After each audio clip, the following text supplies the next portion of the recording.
Welcome, everybody, to our very first Mass Photometry 101 session. We're going to be reviewing principles and applications today. My name is Sara Wilson, and I'm the Senior Technical Sales Specialist here at Refeyn. Originally, if you did see my LinkedIn post, I was aiming at having a roundtable-like discussion today, but because the response was so great, we decided to switch over to a webinar format. But keep your eyes peeled for more of these sessions in the future. I think we're going to aim at having a Mass Photometry 101 session once every month or every couple months, so keep an eye out for the next one. Each session will be focused on a certain application space, but this first one today will be a broader general overview. So thank you all for joining, and let's get into it. So, let me make sure my slides are working. So on the agenda today, I'm going to be giving you a brief Refeyn overview. We're going to be talking about how mass photometry works. We're going to dive into some applications and publications. And what I really wanted to point out here for featured publications, I encourage you to check out our website where we have this live ticker that shows the number of publications that feature mass photometry. You can also see the geographical location and the journal of these publications. But at the bottom is what I really like to use. It's a citation library search feature. So you can comb through and find exactly what you're looking for. Something to keep in mind as I present these applications, I won't be focused so much on the research, but more so of mass photometry in this wide range of application space, just so you can start thinking about how you can use it in your own lab. And then at the end, we will close out the session with a quick Q&A. And I believe there is a Q&A chat that's open right now, so feel free to ask your questions throughout the presentation. We will try to address them at the end. Any questions that we don't get to, Austin, my colleague who's on the call today, and myself, we will try to reach out after the presentation to, answer your questions. One last note. Every year, Refeyn holds a mass photometry user group meeting, and to accommodate our very fast growing customer base, this year we will be holding this user group meeting in 4 different locations: in Cambridge, London, the Bay Area, and in Frankfurt. And I do want to point out that deadline for speakers opportunities are open, so please go to our website, refeyn.com, and get registered today. Our user group meetings are a great experience for both new and well-versed mass photometry users working across different applications. There will be scientific talks here. There will be announcements of upcoming innovations by Refeyn. There will be interactive product demonstrations so you can see new instruments and consumables and actions. And then you also have the opportunity to participate in a poster presentation. So again, head to our website today to get registered. So let's dive into it. Refeyn. Who is Refeyn? So we spun out of University of Oxford in 2018. In just those 7 years, we have placed over 500 mass photometers across 30 countries. Our portfolio includes 58 patents. We have just under 200 employees. And then I don't know if you saw from the previous slide, there are over 1,000 publications today that feature mass photometry technology. And another milestone for us is that we are in 18 of the top 20 biopharma companies. So who exactly is using mass photometry? Major academic institutes and biopharma companies worldwide have adopted this newer technology. And a lot of these companies have collaborated with us at Refeyn to help expand the application space and to help mature this technology. So in just these 7 short years, we can confidently say that mass photometry has become a staple in the biophysical characterization toolbox. So today we will be talking a lot about that biophysical characterization, which is exactly where mass photometry sits. So, biophysical characterization aims to answer questions about the fundamental nature of biomolecular behavior.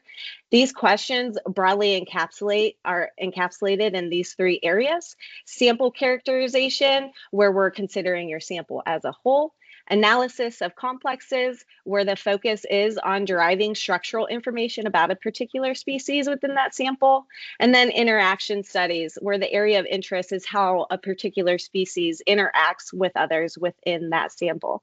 So I'm here today to introduce to you an innovative addition to this biophysical analysis toolbox, which will help address all of these questions and more, called mass photometry. So what is mass photometry?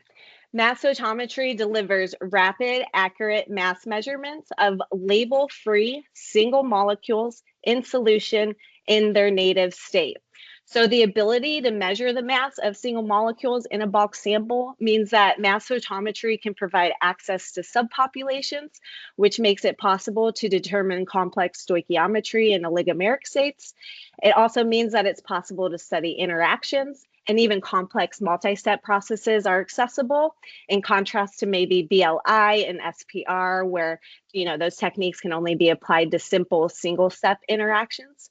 And furthermore, the single molecule counting over a wide mass range and high dynamic range enables the detection of low abundance species and the characterization and monitoring of sample heterogeneity. So us here at Refeyn, we pioneered these analytical instruments that puts mass photometry technology within easy reach of scientists. We believe that this technology can help accelerate science by making sample characterization more straightforward and making it possible to analyze complexes, assemblies, and interactions in new ways. So our mission here at Refeyn is to transform analytical workflows in the life sciences, biopharma, and beyond using the power of light.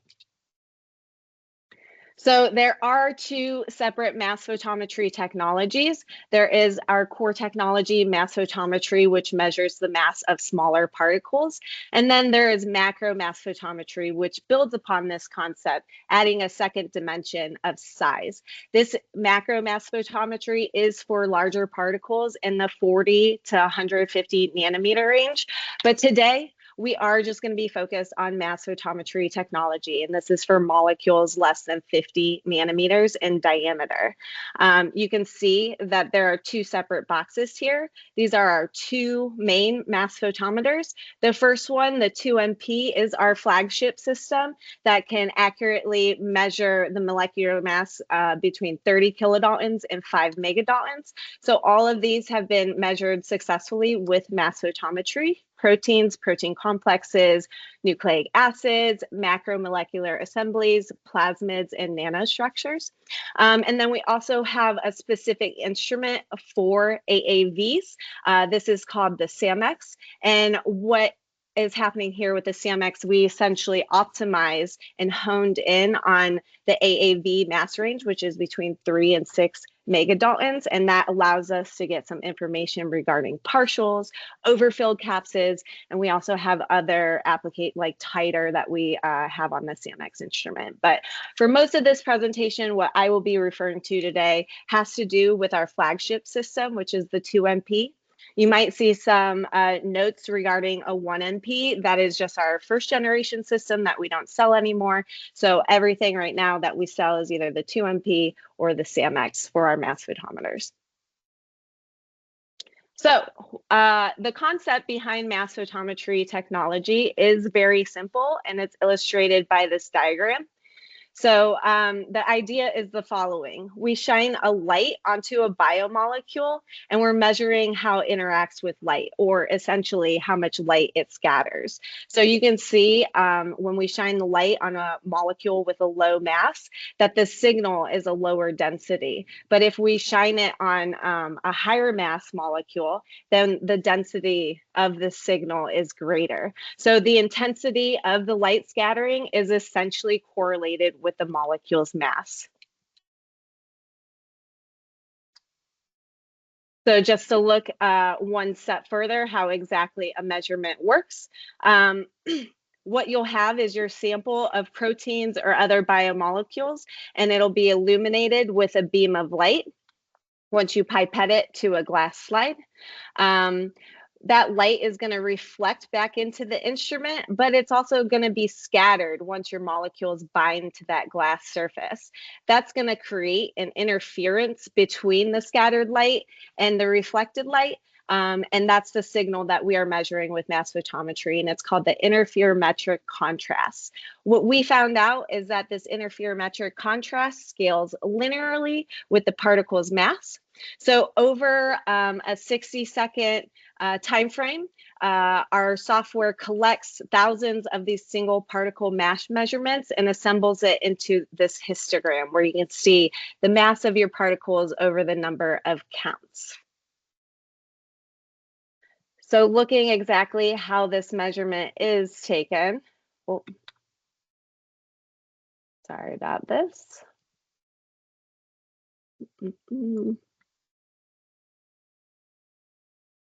There we go. So what we have here is your sample being pipetted onto a glass slide. The scientist is then going to mix the sample a few times, and then he's going to close the lid for laser safety. Once the lid's closed, the laser is going to shoot up, and we are going to record the 60-second movie where we're collecting the scattered light from the individual molecules binding to that glass slide. Those individual contrast values, again, are then put through our data analysis software, and then we have your mass histogram. So real quick, a 60-second measurement, you pull the data into the data analysis software, and you have results in less than 5 minutes.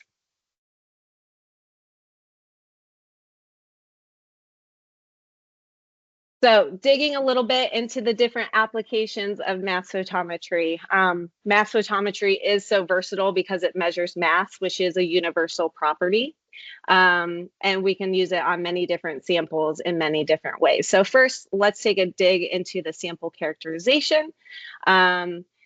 Here, our first example is a publication from the Harding Group at the Structural Genomics Consortium in Toronto, published in Nature.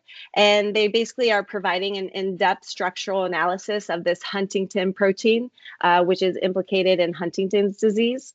What they did is they used mass photometry to check the monodispersity of this Huntington HAT40 complex prior to further biophysical analysis, confirming that it forms this very stable non-covalent complex that you see right here. So mass photometry essentially in a couple minutes was a very straightforward assessment of the sample quality before, I believe, they took this sample to X-ray crystallography.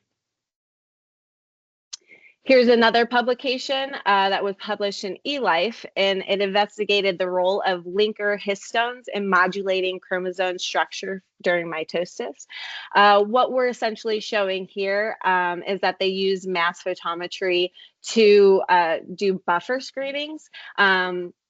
The ones that we're showing here shows the different salt concentrations, and this is their complex of interest, which is starred. And you can see at the lower salt concentration versus the higher salt concentration, we're basically confirming with the mass photometry the purity and the intact nature of the condensing complexes despite varying conditions. This study, another publication in Nature's, they used mass photometry to analyze the heterogeneity of their macromolecular complex, which happens to be this anaphase promoting complex. You can see they have a multi-step process, which involves streptactin affinity, ion exchange, and size exclusion. And their fully formed complex is in this rectangle here.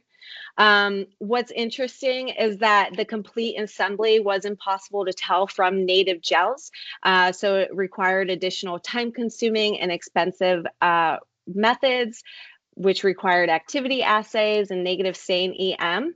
But essentially, if you can see here in these three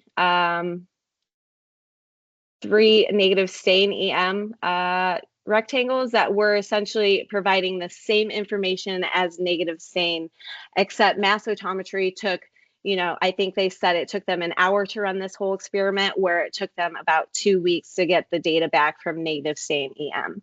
So again, mass photometry agreed with negative SAM EM while returning results in minutes without requiring a subject matter expert.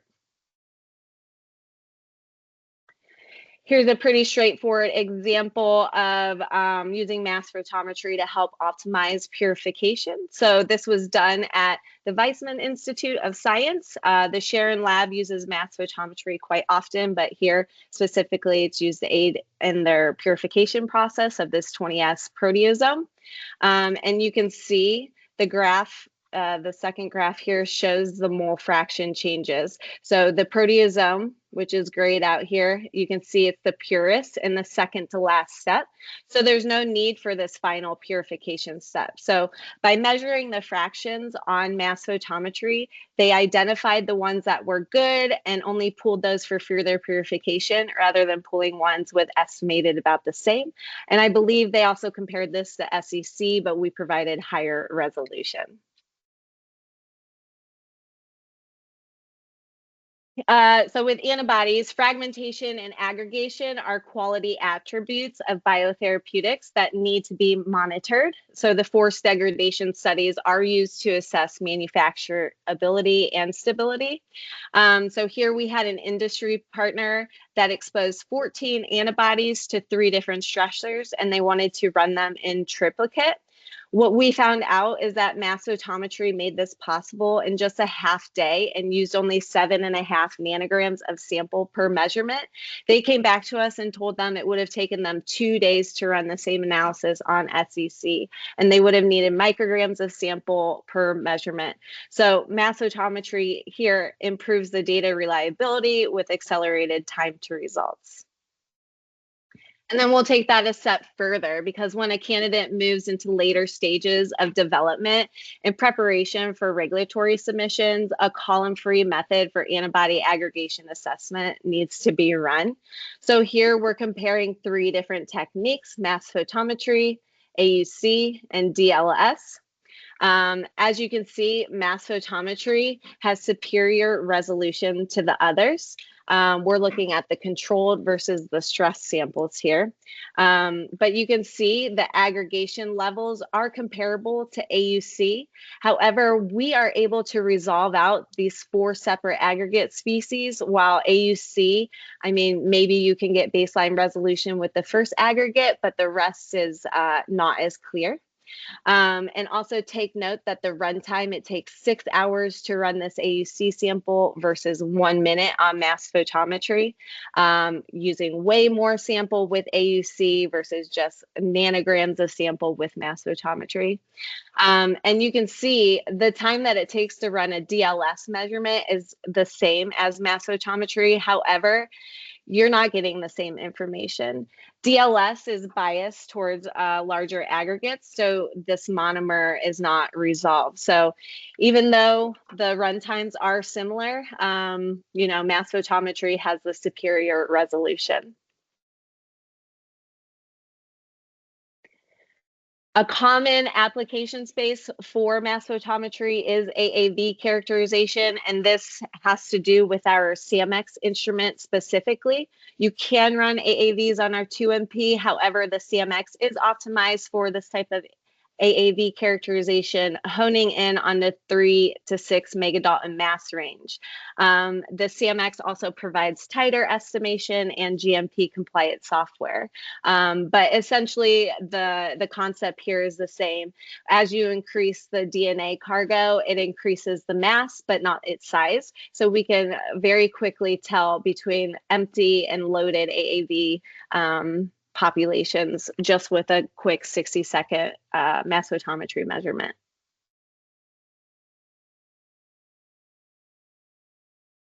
So mass photometry can also be used for nucleic acids. This is just a quick example showing that, that there's a linear dependence with DNA. There is a DNA ladder that you can see right here that shows that linear dependence between the measured contrast and the length and size. But one thing to note, since we do want to see your nucleic acids scatter light, they need to bind to that glass slide. Since nucleic acids are negatively charged and so is glass, we need to change the charge of that glass to encourage the binding to get the scattered light.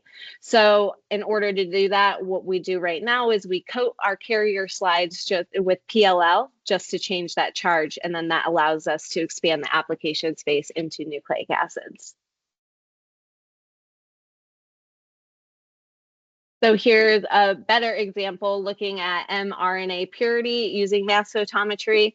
Commonly used techniques like HPLC are run in denaturing conditions. So here we have two charts, two mass photometry histograms.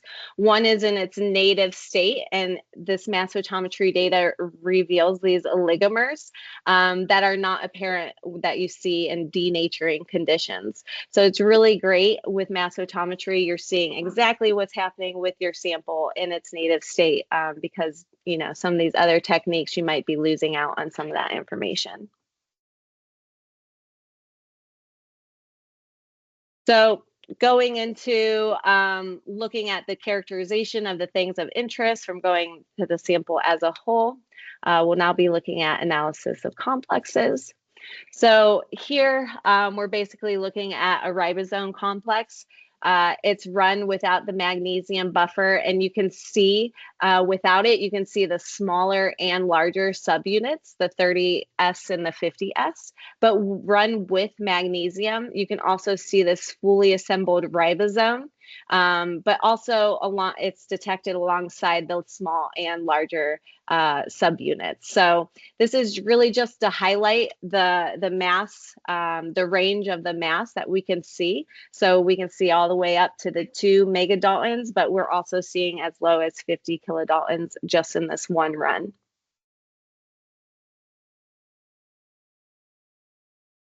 Here, we're looking at how oligomeric states form. It's pretty much a similar example to the one that I just showed, but essentially we're using very little sample. But here you can see most of it's in its monomer form. You can see there's almost 200 or 2,000 counts. But we're also getting signal out here, even though it's just a handful of counts detected, we can still see the tetramer and the trimer.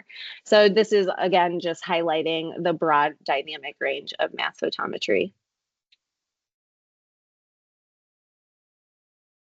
Here, this is a publication from Structure. Mass photometry was employed to investigate the composition and assembly of this R2-TP chaperone complex. So mass photometry provided insights to the stoichiometry and the assembly dynamics. You'll see that this Rev BL1-2 has remained constant. So here you can see that it's mostly hexamers with a small population of the double hexamers on its own. But as we titrate in this RPAP3 complex, you can see that the double hexameric species disappears, which is here starred out here. But also we're also getting these new populations of 1, 2, and 3 bound RPAP. However, as you increase the RPAP concentration, you see this 1 bound RPAP species start to disappear as the 2 and 3 bound start to increase. So again, we're looking at the detection of these subcomplexes in very little time using very little sample, and it helps our customers understand these assembly intermediates and understand functional organization, essentially. Here is another publication. It's showing the molecular masses of this CRISPR-Cas nucleases. To highlight, basically the main point here is that we are measuring a combination of DNA, RNA, and protein. So you could see that the theoretical masses, this is the guide RNA, are in the parentheses here, are in the brackets. But basically, since mass photometry is a label-free technique, it allows the researchers to determine the stoichiometries of these Cas proteins and their associated guide RNAs, which provides the insights into the composition of the complexes.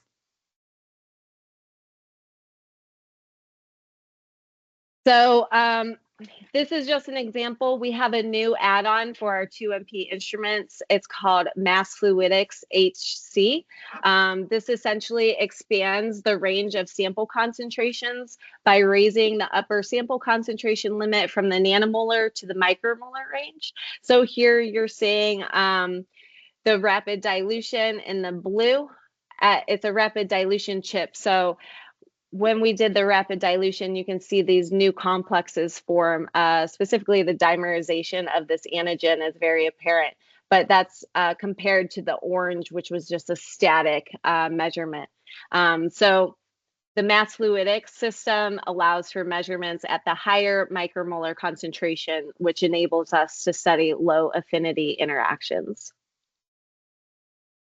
So moving on, focusing from the thing of interest, be that the protein complex, we will now look at studying how the thing of interest interacts with the other species.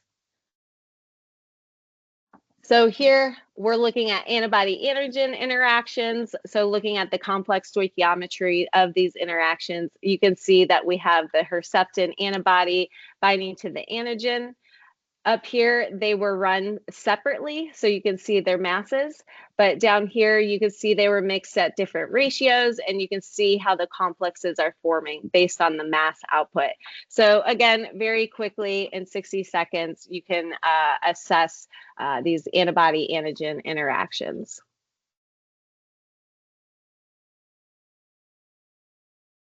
Here, we are looking at how the binding affinities in contrast to ITC, mass photometry, we're using a lot less sample.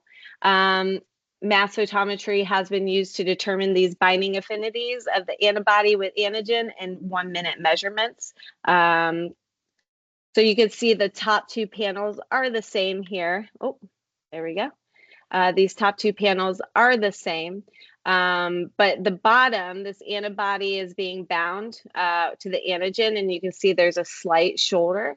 But this panel, there are obvious two different populations due to the antibody being deglycosylated. So this is interesting because it's showing how the different tissues glycosylate differently, but very quickly we can assess this with mass photometry. And you can see that the KDs were measured here. Let me point that out.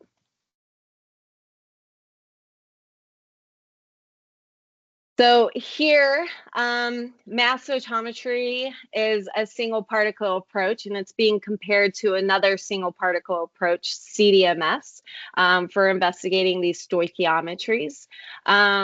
Essentially, we're looking at the effect of these neutralizing antibodies, the COVA 2-15 and the 1-18 antibodies. The top one you can see in the red is two antibodies bound to one protein, which is the primary population, but essentially they found that it was a better neutralizer than the COVID 1-18 antibody.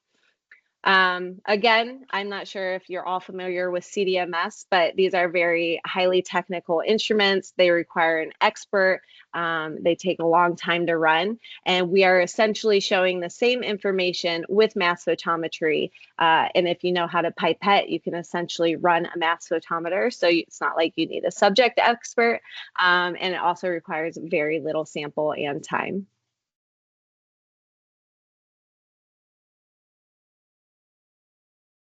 So PROTAC is an application that we're seeing more and more of recently. More of these protein interactions binding to small molecules. So this work was done in collaboration with Astra Zeneca. The small molecule is below our detection limit, but we can see shifts in mass based on the protein that it's binding to. So in this first box, you see the target protein and the E ligase. They're all under the 1 peak because they're the same size. But as you increase the concentration of the PROTAC, you see the same 1 peak as before, plus this ternary complex. As you continue to increase the concentration of the PROTAC, you'll now see this quinary complex as well as the ternary complex. But then as you, when you push the concentration of the PROTAC so high, you'll see the oversaturation of the binding site. So it's back to just this 1 peak.